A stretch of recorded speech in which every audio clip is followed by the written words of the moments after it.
भगवान शिव ही जगत पिता परमात्मा है। सावन की इस वीडियो को जो भी सच्चे दिल से लाइक करें, उसके जन्म जन्मांतर की गरीबी को दूर कर देना, उसके दुख दर्द, राहु दोष, पितृदोष, यहां तक कि काल सर्प दोष भी दूर कर देना। हर हर महादेव। यदि आपकी संतान से कोई भूल हो जाए तो हमें माफ करना, हम सब आपकी संतान हैं। लाइक जरूर करें दोस्तों। इस बार 2024 में कितने सावन सोमवार पड़ रहे हैं? कोई कह रहा है 4 सावन सोमवार पड़ रहे हैं, कोई कह रहा है 6 सावन सोमवार पड़ेंगे। किसकी माने किसकी नहीं। आज हम सारी गलत फहमी, सारी असमंजस की स्थिति दूर कर देंगे और व्रत में क्या खाएं क्या नहीं जानिए सब कुछ। दोस्तों, सावन का महीना चल रहा है। ऐसे में हर कोई भगवान भोले बाबा को दिल से खुश करना चाहता है। हर किसी की इच्छा होती है कि वह सावन में भोलेनाथ को खुश करके अपनी सभी इच्छाएं और मनोकामनाएं पूरी कर लें। पर कई बार आप लोग ऐसी गलतियां कर देते हैं या कर बैठते हैं जिससे शिव क्रोधित हो जाते हैं। और यह बात तो आप जानते हैं कि भोलेनाथ यदि भोले हैं तो उनका क्रोध भी अत्यंत विनाशकारी होता है। भोले बाबा भोले हैं, प्यारे हैं, तो उनका क्रोध भी अत्यंत विनाशी है।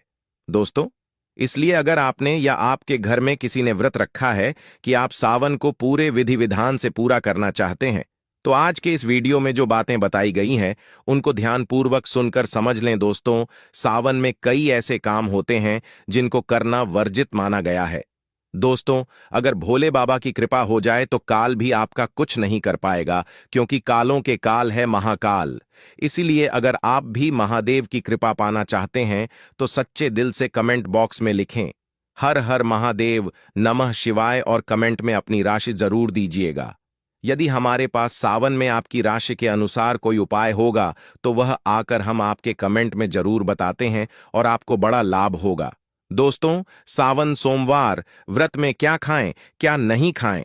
सावन में लहसुन प्याज खाएं या नहीं? व्रत में नमक खाएं या नहीं? कौन सी गलती नहीं करनी चाहिए?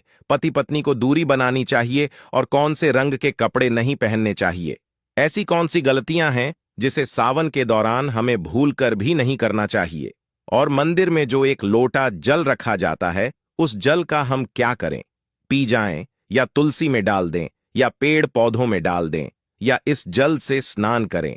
साथ ही सावन के पवित्र महीने में कितने सोमवार बढ़ रहे हैं और सावन की समाप्ति कब है, आइए जानते हैं सब कुछ इस वीडियो में। दोस्तों, सावन का महीना कोई मामूली महीना नहीं होता है। यह महीना साक्षात एक ऐसे प्रेम की सौगात लेकर आता है जिसका कि भक्तों को बड़ी बेसब्री से इंतजार रहता है।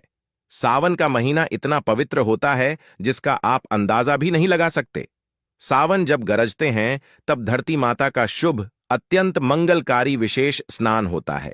सावन में प्रकृति स्नान करती है और जब मग्न हो जाती है, नई फसल का आगमन होता है, हरियाली की उत्पत्ति होती है। किसान के चेहरे पर प्रकृति अपनी छाप छोड़ जाती है। सावन का त्योहार भारत में तो मनाया जाता है, लेकिन क्या आप जानते हैं विदेशों में भी सावन का पवित्र महीना बड़े जोरों शोरों के साथ और खुशी के साथ मनाया जाता है। नासा वैज्ञानिक मानते हैं सावन में प्रकृति आपस में बातें करती है और वातावरण सुगम हो जाता है। हरियाली की उत्पत्ति होती है और नए नए बीज उगते हैं। इस मौसम में हरियाली साक्षात महादेव का स्वागत करती है और महाद्वीप से बातें करती है। आपको बता दें, शास्त्रों में सावन सोमवार का व्रत जो भी महिला या पुरुष करते हैं तो वह व्यक्ति भगवान भोलेनाथ का सर्वाधिक प्रिय हो जाता है।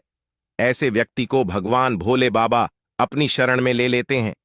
धर्मशास्त्रों के अनुसार सावन में जो आसमान से जल बरसता है वह भगवान शिव की जटा से और श्री हरि के चरणों से होकर ही धरती पर गिरता है। सावन में बच्चे बड़े सभी को स्नान करना चाहिए। साक्षात भगवान शिव और श्री हरि का आशीर्वाद बरसता है। सावन में स्नान करने वाले छोटे छोटे शिशु, छोटे बालक बच्चे, बूढ़े बुजुर्ग महिलाएं जब स्नान करते हैं तो इससे वह बीमारी से मुक्त हो जाते हैं। तो साक्षात सावन में स्नान नहीं करते, बारिश में स्नान नहीं करते, वह पापी कहलाते हैं। इसीलिए पाप से बचने के लिए सावन में स्नान, बरसात में स्नान अवश्य करना चाहिए। बच्चे महीने के हैं, दिनों के हैं, तो उन्हें बरसात की थोड़ी सी बूंद मस्तक पर जरूर डलवाना चाहिए। बरसात की एक बूंद भी अमृत तुल्य जो बरसात में स्नान नहीं करते उसको सौंपा। आप लग जाते हैं दोस्तों। जो लोग लड्डू गोपाल की सेवा करते हैं, तो लड्डू गोपाल हमारे सदस्य की तरह होते हैं, हमारे बड़े अपने होते हैं, हमारे घर के राजा होते हैं, किंग ऑफ द वर्ल्ड होते हैं। तो ऐसे में भगवान श्री कृष्ण को या लड्डू गोपाल को बरसात में स्नान अवश्य करना चाहिए। सावन की पहली बरसात में लड्डू गोपाल को स्नान जरूर कराएं। उन्हें चांदी की थाली में या पीतल की थाली में या माटी की थाली में रखकर स्नान अवश्य कराना चाहिए। सावन की पहली बरसात लड्डू गोपाल को अत्यंत प्रिय है। लड्डू गोपाल की विशेष कृपा पाने के लिए सावन के पहले ही दिन लड्डू गोपाल को स्नान अवश्य कराना चाहिए। इससे साक्षात लड्डू गोपाल की पूरे परिवार पर कृपा बरसती है। लड्डू गोपाल बहुत प्रसन्न होते हैं, अत्यंत खुशी से झूम उठते हैं, नृत्य करते हैं, सावन में प्रसन्न रहते हैं। दोस्तों, सावन में कावड़ यात्रा का क्या कहना? शास्त्रों के अनुसार माना जाता है कि सबसे पहले कार्बन यात्रा भगवान परशुराम ने भगवान शिव को समर्पित अपने कांधे पर उठाई थी और तभी से भगवान शिव को प्रसन्न करने के लिए कार्बन यात्रा की जाती है। दोस्तों, लेकिन क्या आप जानते हैं, सावन में 10 ऐसे नियम हैं जो आपको जानना बहुत ही आवश्यक है। अगर इन नियमों का पालन अगर आप अपने जीवन में नहीं करते हैं, तो आपको भगवान शिव के क्रोध का सामना करना पड़ सकता है। आपका पूरा परिवार गरीबी, निर्धनता और बर्बादी का सामना कर सकता है। दोस्तों, आज की वीडियो बहुत ही सुंदर है। वीडियो को अंत तक जरूर देखें क्योंकि अधूरा ज्ञान हमेशा खतरनाक साबित होता है। इसलिए वीडियो को पूरा अंत तक जरूर देखें और सच्चे दिल से कमेंट बॉक्स में लिखें हर हर महादेव, ओम नमः शिवाय। वीडियो को लाइक जरूर करें। आइए जानते हैं दोस्तों, सबसे पहले जानते हैं सावन सोमवार व्रत की तारीख से पहले।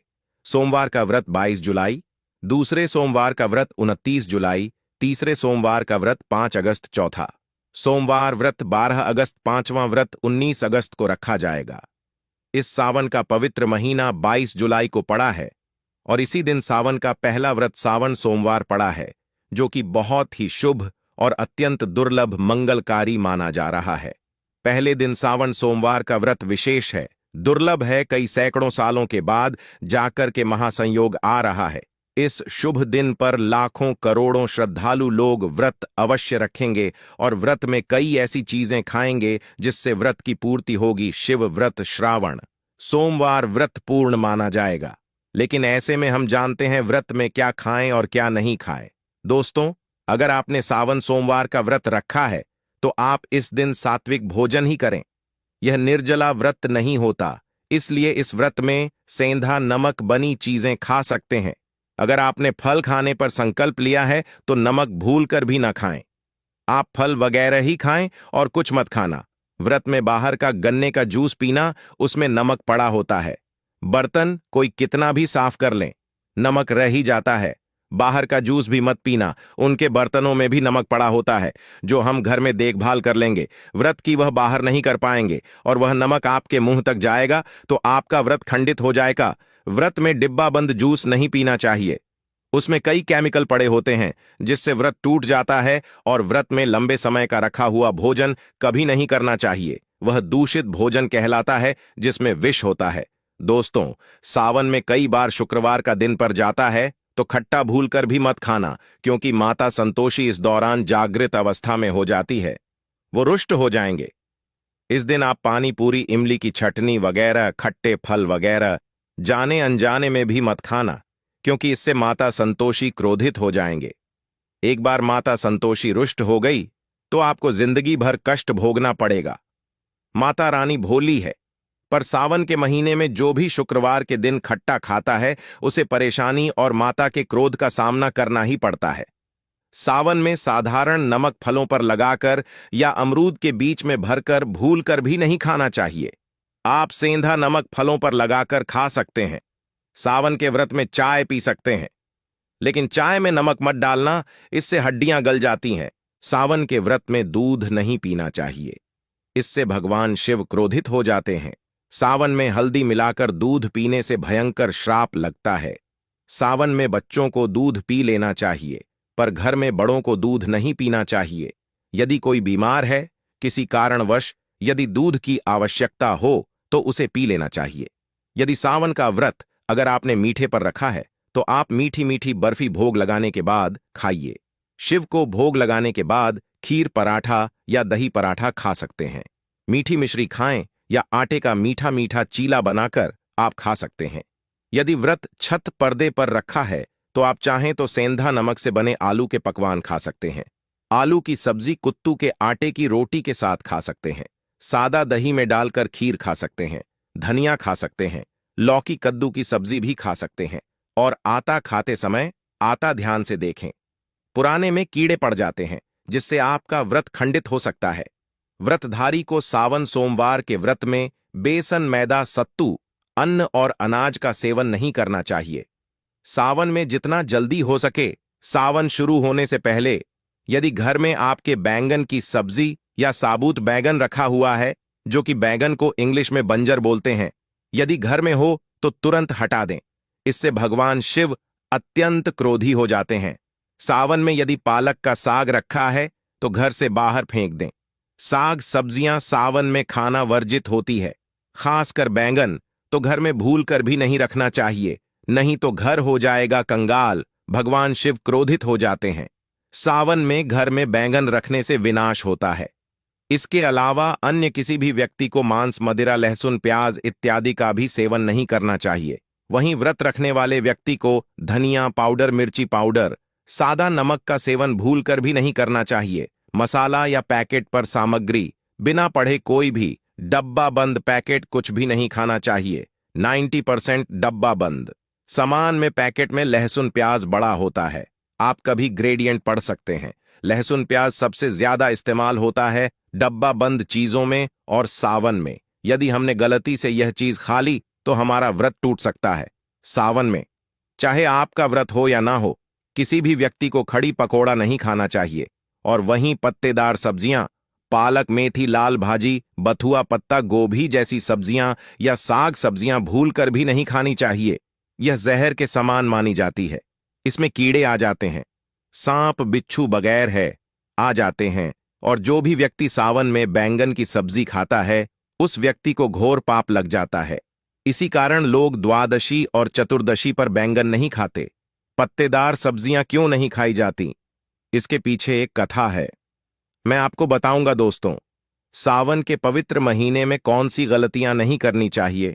ये गलतियां पाप का भागीदार तो बनाती ही है, साथ ही साथ ऐसा व्यक्ति नरक में अटका ही रह जाता है। सावन में घर के सभी लोगों को सुबह जल्दी उठना चाहिए और जितना जल्दी हो सके कम से कम पहला सावन स्नान अवश्य करें। परिवार में सबको स्नान करना चाहिए। यदि कोई बीमार है तो उस पर गंगा जल के छींटे मार दें। सावन में किसी भी गरीब का अपमान न करें। क्या पता उस गरीब के रूप में भगवान शिव हो, क्योंकि भगवान शिव सावन में अपने भक्तों की परीक्षा लेने आते हैं। सावन में देर तक सोने वाली महिला का पति बर्बाद हो जाता है और उसकी मृत्यु निकट भविष्य में जल्दी हो जाती है। इसलिए पति के उठने से पहले सावन में हर स्त्री को जल्दी उठ जाना चाहिए और भगवान शिव की पूजा करनी चाहिए। सोमवार व्रत आपको अवश्य करना चाहिए। ऐसा करने से धन लक्ष्मी का वास होता है। सावन में पति पत्नी को सहवास नहीं करना चाहिए। अगर आपने व्रत रखा है या आपकी पत्नी ने व्रत रखा है तो आप दूरी बनाकर रखें, क्योंकि इस दौरान ऐसा व्यक्ति भगवान शिव की शरण में होता है। सावन में घनघोर काले वस्त्र पहनकर शिव मंदिर में नहीं जाना चाहिए। चाहे तो आप घर में काले वस्त्र पहन सकते हैं, लेकिन मंदिर में भूल कर भी मत जाना और ना ही व्रत में काले वस्त्र पहनना चाहिए। वैसे तो सावन में लहसुन प्याज नहीं खाना चाहिए, पर यदि आपका व्रत है तो उस दिन पूरे परिवार को लहसुन प्याज से परहेज करना चाहिए। सावन के महीने में घर में गंदगी नहीं होनी चाहिए, इससे प्रकृति नाराज हो जाती है। सावन में आपके घर का मंदिर है, उसमें माचिस के खाली पड़े डिब्बे या माचिस नहीं रखनी चाहिए। सावन में घर में किसी भी व्यक्ति को गाली नहीं देनी चाहिए, चुगली आदि नहीं करनी चाहिए। पत्नी को अपशब्द नहीं कहना चाहिए और ना ही पति को अपशब्द कहने चाहिए, इससे भगवान शिव आपको श्राप दे देते हैं। सावन में जो भी व्यक्ति दूध में हल्दी डालकर पीता है उसके ऊपर महाकाल का क्रोध बरसता है। सावन में बाल, नाखून, दाढ़ी वगैरह नहीं बनवाना चाहिए, यह आपको पहले कर लेना चाहिए। कोई ज्यादा समस्या हो तो आप ऐसा कर सकते हैं, पर शिव जी से क्षमा अवश्य मांग लें। सावन में शरीर पर तेल नहीं लगाना चाहिए। यदि आपका व्रत है तो आप शरीर पर तेल लगाएं दोस्तों। माता पिता का सम्मान करना चाहिए, क्योंकि माँ माता पार्वती और पिता भगवान शिव को माना जाता है, इसलिए माता पिता में इन दोनों का वास होता है। माँ पिता का आदर करने से भगवान शिव और माँ पार्वती प्रसन्न होते हैं। सावन में देवी देवता से जुड़ी कोई भी शुभ चीज उपहार के तौर में कभी किसी को मत देना, नहीं तो भगवान शिव आपके घर से सदैव के लिए चले जाएंगे दोस्तों। अब जानते हैं सावन के पवित्र महीने में शिवलिंग पर कौन कौन सी चीजें नहीं चलानी चाहिए जिससे आपको पाप न लगे। शिव पुराण के अनुसार शिव भक्तों को कभी भी भगवान शिव को तुलसी, हल्दी और सिंदूर सहित या 6 वस्तु नहीं चलानी चाहिए। पौराणिक कथा के अनुसार केतकी के फूल ने ब्रह्मा जी के झूठ में साथ दिया था, जिससे नाराज होकर भगवान भोलेनाथ ने केतकी के फूल को श्राप दिया। इसलिए केतकी का फूल शिवलिंग पर नहीं चढ़ाया जाता, और वहीं नारियल का आनी भी शिवलिंग पर कभी भी अर्पित नहीं करना चाहिए। शंख से जल भी भगवान भोलेनाथ को नहीं चलाना चाहिए। शास्त्रों के अनुसार सुबह 5 बजे से लेकर सुबह 11 बजे तक शिवलिंग पर जल चढ़ाना बहुत ही शुभ और अत्यंत मंगलकारी होता है। कभी भी शाम के समय शिवलिंग पर जल नजर आए। शास्त्रों के अनुसार शिवलिंग पर काली मिर्च चढ़ाने से रोगों का नाश होता है। इसके साथ ही सुख समृद्धि की प्राप्ति होती है। घर में कभी भी अंगूठे के आकार से बड़ा शिवलिंग नहीं रखना चाहिए और शिवलिंग पर जलधारा अवश्य होनी चाहिए। भगवान भोलेनाथ को टूटे हुए अक्षत कभी अर्पित नहीं करने चाहिए, इससे वह क्रोधित हो जाएंगे। सावन के पवित्र महीने में कटे फटे बेलपत्र शिवलिंग पर अर्पित नहीं करनी चाहिए। बेलपत्र की संख्या 3 होनी चाहिए। बेल पूरे साबित होने चाहिए, लेकिन आप 6 महीने पुराने बेलपत्र भी शिवलिंग पर अर्पित कर सकते हैं, लेकिन वह कटा फटा ना हो। 6 महीने तक बेलपत्र पवित्र और शुभ माना जाता है। सच्चे दिल से बेलपत्र शिवलिंग पर चढ़ाने से 21 मनोकामनाएं पूर्ण हो जाती हैं। भगवान शिव को दूध में पानी डालकर नहीं अर्पित करना चाहिए, इससे आपको फल भी इसी तरह ही मिलेगा। भगवान शिव को 1 बूंद भी आप अर्पित कर सकते हैं, पर दूध शुद्ध होना चाहिए और आपका मन भी शुद्ध होना चाहिए। शास्त्रों के अनुसार पीतल के कलश से शिवलिंग पर दूध चढ़ाना सबसे उत्तम बताया गया है। धार्मिक कर्मकांड में पीतल के बर्तनों का विशेष महत्व बताया गया है। विवाह आदि के कार्यों में इसलिए पीतल के बर्तनों का प्रयोग किया जाता है। आपको बता दें, सोमवार को पीतल के कलश से ही शिवलिंग पर दूध से अभिषेक शुभ बताया गया है। स्टील और प्लास्टिक से बने बर्तन का प्रयोग न करें। शिवलिंग पर जल चढ़ाते समय वह जल आपके पैरों के पास नहीं जाना चाहिए, अशुभ माना जाता है। उसे लांघना भी नहीं चाहिए, उसे हम जलहरी कहते हैं। सावन में जल अपने घर का होना चाहिए। मंदिर से जल भरकर मंदिर में ही अर्पित नहीं करना चाहिए, इससे आपका भाग्य खराब हो सकता है। दोस्तों, सावन में यह चीज खा लेने से दुनिया की कोई भी ताकत आपको धनी होने से रोक नहीं पाएगी।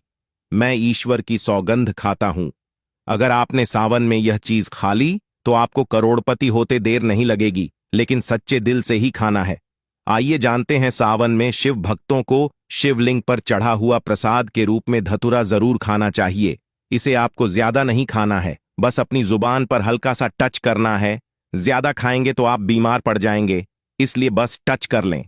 आप देखना, आपके अंदर सकारात्मकता का संचार होगा और आपको धनी होने से कोई नहीं रोक पाएगा। दूसरा है बेल फल। बेल फल प्रसाद के रूप में खाने से माता पार्वती के साथ साथ भगवान शिव की कृपा भी बरसेगी और समस्त 33 कोटि देवी देवता आपको धनवान बनाएंगे।